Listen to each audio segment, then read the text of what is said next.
So Nikhil and Kunal are two stellar musicians, and I'm really proud to be friends with them. And I'm also proud to say I've bought the first few copies of their CD, which is The Nature of All Things, which is what you're about to hear today. And they come from two very, very different musical backgrounds. And I'm actually, as an engineer at Google, I'm actually interested to see how we collaborate together. So this is really a case study in collaboration from two people who come from very, very different musical backgrounds. And just to introduce, Kunal is actually, the instrument that you see here is called the Santoor.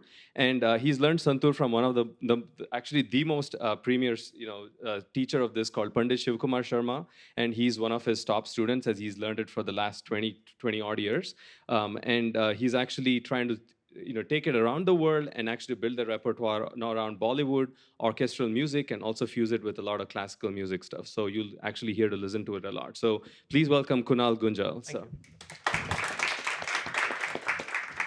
And now we have Nikhil, and Nikhil calls himself like a rock star, right, on his profile. So he is the lead pianist and orchestrator on this album, and he's actually been writing music for like films, TV, games. He lives actually in LA, so he's bang in the middle of the entertainment industry. So thank you so much for actually coming up here. It's been a pleasure to host you. So Great Nikhil Koparkar, so give up a big hand.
That was beautiful, Kunal and Nikhil. And this is a track called Morning from the Yes. album. It actually happens to be my favorite track, and I got hooked onto the album and kept it on repeat. This was last November.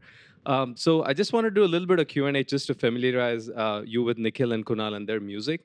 And maybe before if we even begin, right, you want to talk a little bit about what this instrument is. And, it's probably alien to a lot of people here. Absolutely. And they've probably seen variants of it, like the dulcimer and other stuff. Yes. And I know your Guruji, your teacher, actually popularized this. So you want to talk a little bit about this? Sure.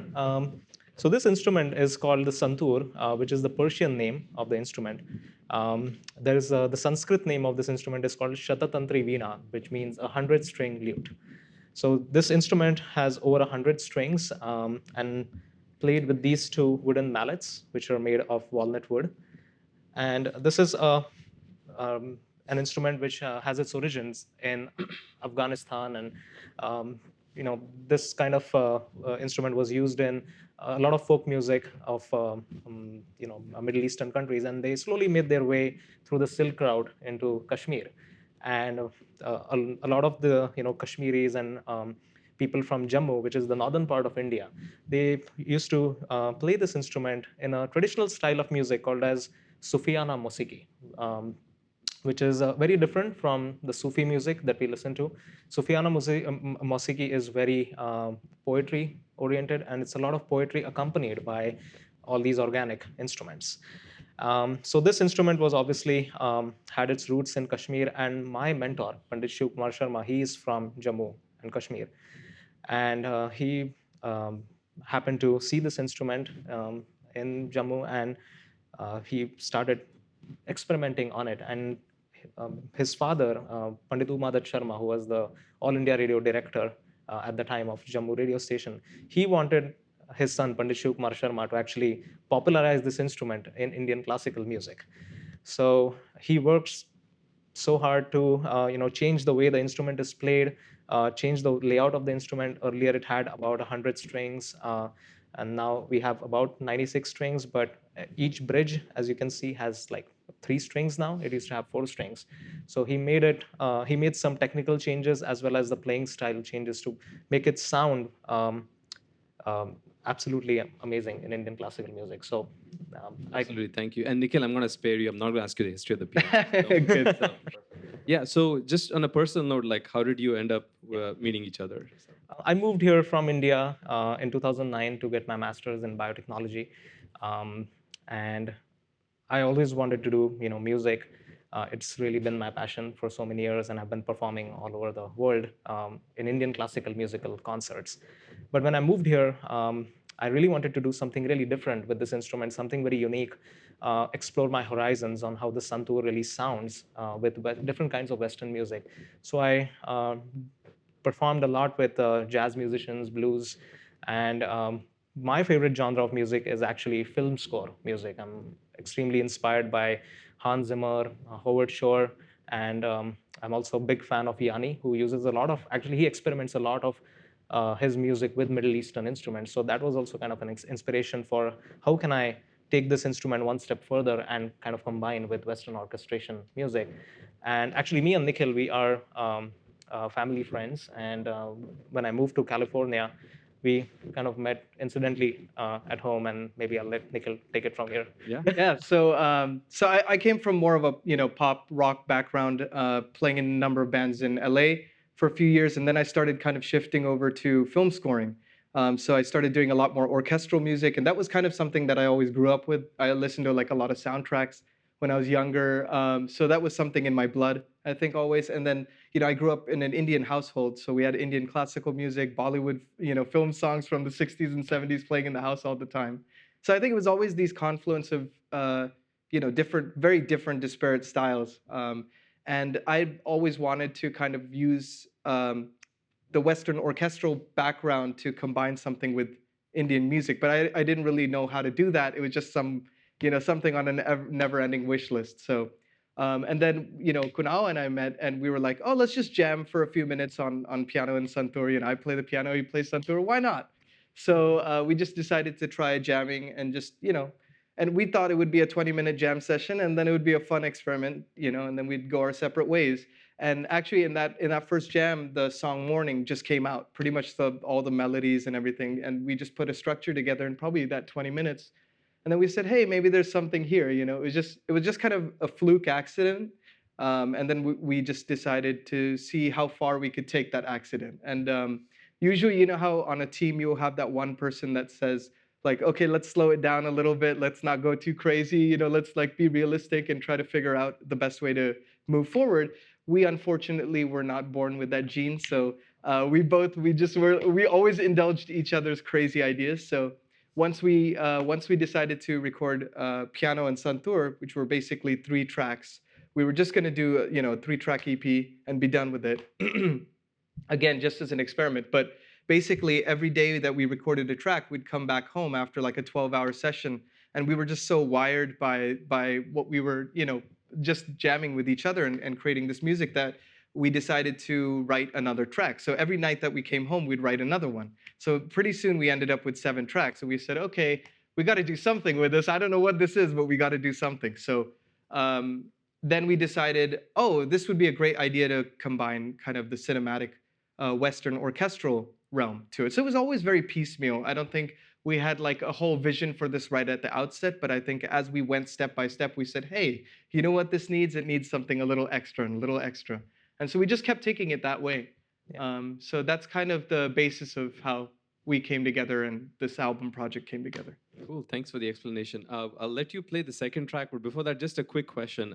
Why Nature of All Things? What's in the title? How did you Sure. come up with that? So as you hear when you listen to the album, there's a lot of light moments, and there's also a lot of kind of moodier, moodier, more dramatic kind of tension moments as well. And you'll hear that in the next track, Legend. We try to kind of incorporate a lot of world percussion as well as the strings and really give it that cinematic sound, but featuring piano and Santoor. So between having the shades of lightness and darkness, we really feel that encompasses the nature of all things. So kind of we wanted to experiment with a broad range of emotions on this album. And we felt like, having piano and Santoor, which are 2 completely different styles of music, come together to help express that would be kind of a neat experiment. So that's where Nature of All Things came from. You have anything to add? They said it all. All right, perfect. Let's go to the song. Next song is Legend. So.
All right, that was great. I wanted to talk about since we're saying this is a case study in collaboration, like just Right. want to talk about a little bit about just the background, just maybe a little bit of the technicality itself. One is not notation based; it's very kind of free form. While you come from like you actually notate things on paper, and Absolutely. so how did you actually come together and like create this and like you follow probably a Western score? Like how does this happen in real life? So. Sure, it was a great learning process for both of us to get to know each other's styles. As you know, the basic difference between Indian classical music and Western music is Indian classical music has these melodies which we call as rags, and they have like a definite scale structure, and they have this time theory where a particular composition is played at a particular time of the day. So we have these probably thousands and thousands of rags, and there are different compositions and a variety of melodic structures. So while working on this project, since there is so much of depth in Indian classical music melodies and all these ragas, uh, how can we bring a structure to it in a way where it can be combined with Western orchestration music? So we started discussing about how we should bring this all together. And when we were working particularly on this beautiful song called Joy, we decided to use this scale called as Rag Pahadi. Actually, Rag Pahadi is one of the most popular ragas in Indian classical music. A lot of Bollywood songs have been actually composed on Pahadi, and many of them are like really great hits composed by legendary Bollywood music composers. So we decided to use the Rag Pahadi scale, and if I can demonstrate how we generally play Rag Pahadi in an Indian classical music structure. So the basic notes of Rag Pahadi are.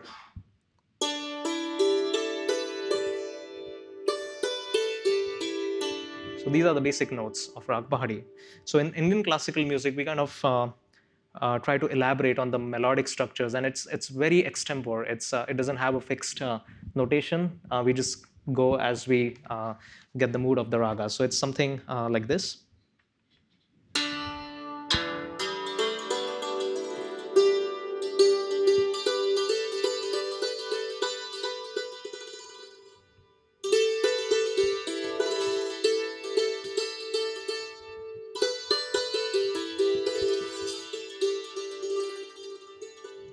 So we got the melody straight, but how can you bring in, since you mentioned the topic of collaboration, both of us are extremely inspired by different kinds of music from all over the world.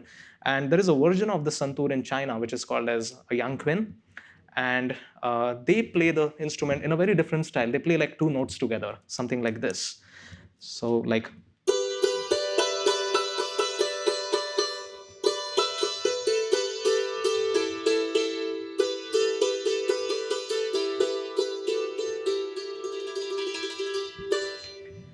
So I really wanted to bring the melody, which kind of combines different styles together, and as a result, the bass melody for Joy was born. So it sounds something like this.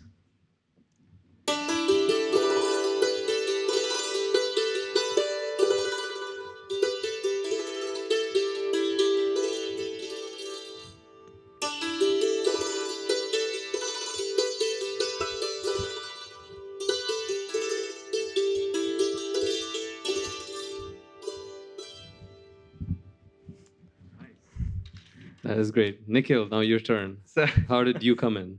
so basically, like Kunal was saying, he really wanted to combine these different types of influences from around the world on the Santoor. And myself, I come from the kind of more pop and classical background, so that was something that that was a language I spoke more. But what we tried to do, when we were collaborating on pretty much all these tracks, is we tried to allow each person to play to their strengths. Because, obviously, I know a cursory amount of Indian classical music, but nothing compared to Kunal. And then vice versa, he does a more improvisational style. So what we tried to do is we tried to dissect the songs so that if you were to listen to the different elements just by themselves, they would sound like they belong in that particular genre. But then once you put everything together, it sounds like something that almost belongs together. So to demonstrate that a little bit further, like Kunal played this main melody of Joy. When you listen to it, you think of, oh yeah, Indian classical music. It has that kind of vibe to it. But with Indian classical music, you typically have like one chord or one scale, right? And then you're going to just have maybe a droning note in the background. And then Kunal would be playing that particular melody and maybe improvise around that melody a little bit, right? And in classical music and in pop music, you have a lot of different chord changes.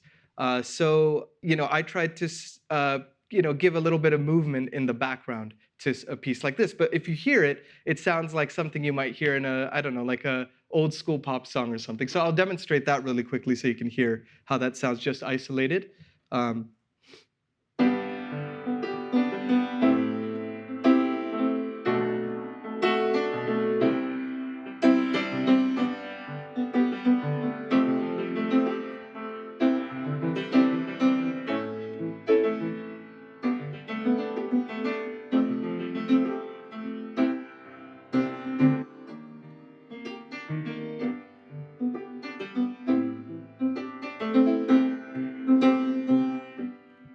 So as you can hear, it doesn't sound anything remotely Indian to the chord structure. But when you put two completely different things together, sometimes interesting things happen. And I think it's the fact that you're adding movement to the bottom of that, to the piece, and then you have this melody that sounds like it could be Indian. It creates kind of a unique combination, I guess. So Do you want to just play the song? yeah. All right, let's do it. Let's do it. So now you've heard the song parts. is called Joy. Yeah. Right. Now you've heard the parts, Joie. and here's the full. All right, take it away.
Thank you. That was so beautiful, and you can see how it actually came along well.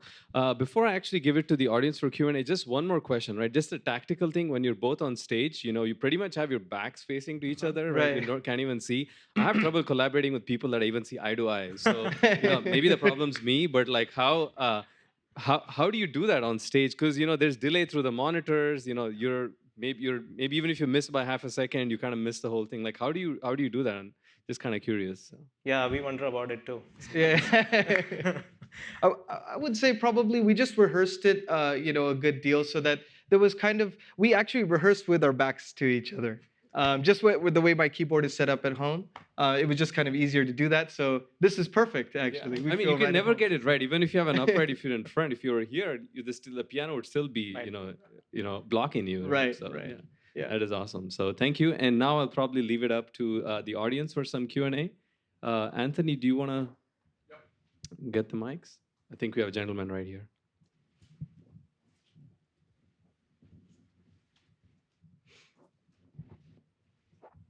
Hi, I was curious about tuning. Did the Santoor have to be retuned to fit with a piano tuning? So the Santoor is actually tuned. When we play Indian classical music, we generally, since the Indian classical ragas have like a fixed scale structure.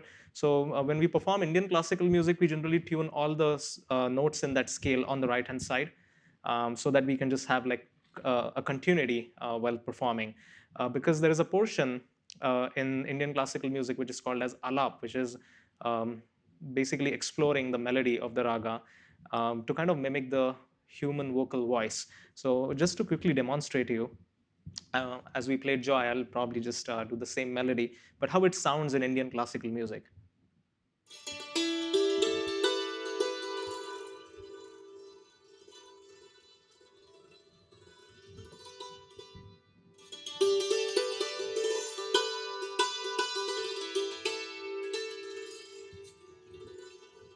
So as you can see, I'm sliding the notes to kind of bring a little bit more continuity, a structure for the scale. But when I'm generally performing with Western music, I do have to tune the instrument to chromatic style. So all the minor notes will be on the left and the major notes will be on the right. So that's what helps me collaborate. So the tuning is different for different styles of music. More questions?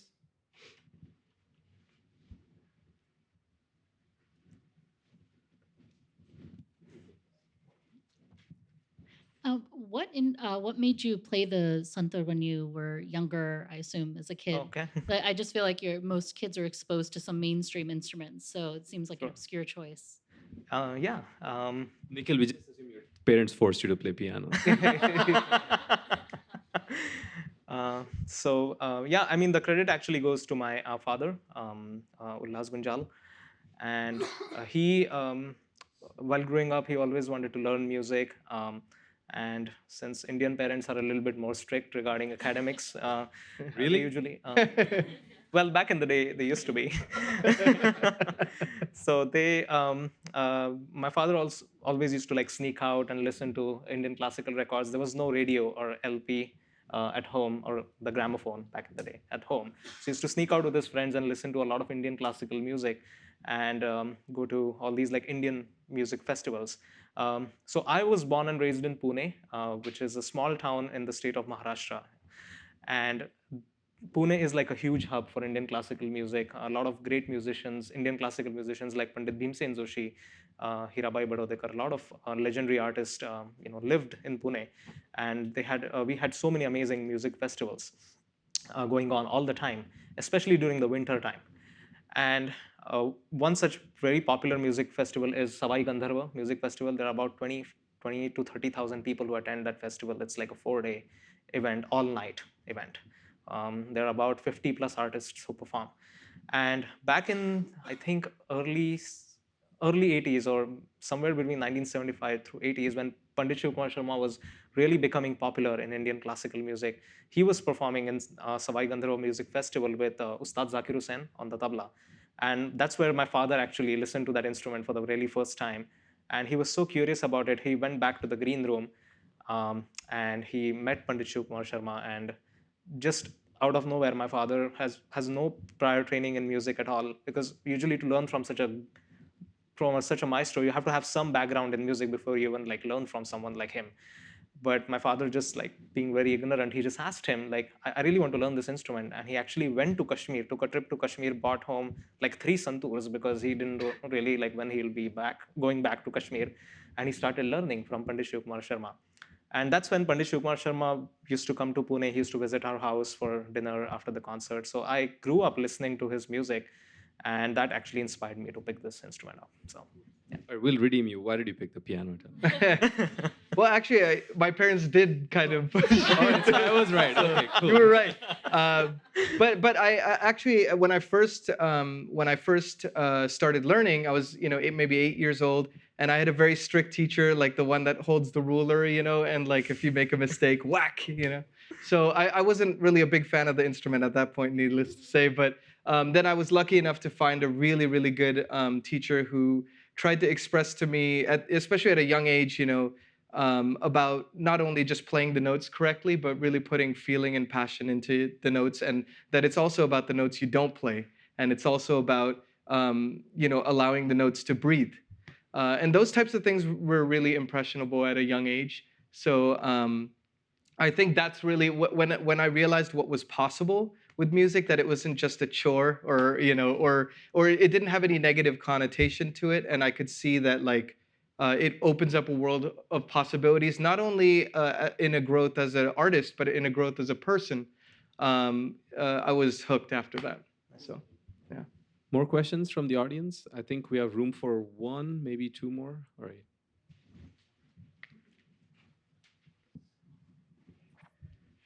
So in the Bay Area, if I want my daughter, well, to learn the Santoor, what are my options? I can teach her. You might be too expensive, Kunal. But I mean, is this something that is available? Are there Sure. online options? Are there? I mean, obviously it's a gorgeous instrument, right? And I would love for Nuri to learn Sure, it, right? Sure. Definitely, you can get this instrument online. There's actually an online Indian store called Ricky Ram Musicals in Delhi, and they actually ship the instrument, to the US. But for little kids, I would really suggest that they learn a melody instrument before that, like maybe start them with the piano, something that they can, get acquainted with, very easily, because it's not only about playing this instrument, it's about tuning the instrument. So to tune the instrument, you have to have that musical ear, and to develop that musical ear, you need to learn a melody instrument. And if they also, since you see the instrument is very percussive in nature, we have to have a good sense of rhythm. So any rhythmic instrument like the tabla or drum set, if they can learn that before they actually pick up the santoor, it's really easy for them to pick it up. First of all, thank you so much for coming here and playing for us. This Oh, was thank you for fabulous. having us. Thank you. I love that your piano has a personality of its own. So I was just curious if there's a story behind it, because all the pianos I've seen before today, they Yeah. all look the same. This Oh. like the first, it has a pretty nice and colorful personality. So Oh yeah, it's actually the Google House piano, so we were lucky to be able to play it today. My piano is not as interesting as this one, unfortunately, but But like I've seen pianos like this in New York before. We had gone to do a string session in New York to record all the strings for the album, and they had these different pianos all over the city that looked kind of like this, like with different psychedelic coloring and stuff. I got a chance to play some of those, and I've always wanted to like have one of those. So this is kind of like living vicariously through this moment here. yeah, well, I was going to ask, because I was going to ask, it must be tough to travel with it. So you answered that. Yeah, usually mine's a little bit smaller, a little bit more portable.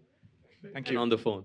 And on the phone. All right. So without further ado, I think you're going to conclude with another performance. Sure. And I think you want to just thank Nikhil and Kunal again for coming here. And this has been incredible. So I think it's prompt that you just finish on a performance, and I'm going to step out. And thank you so much. You've been great. Thank you, Ashwin. Thank you, Google. And thank you to all of you all for coming today. We're really excited to share this crazy album project with you. And we're going to end with actually the title track called Nature of All Things, which kind of describes our theme of the album, and then into the grand finale, which is called Ascent. So we hope you enjoy this, and we look forward to seeing you all soon.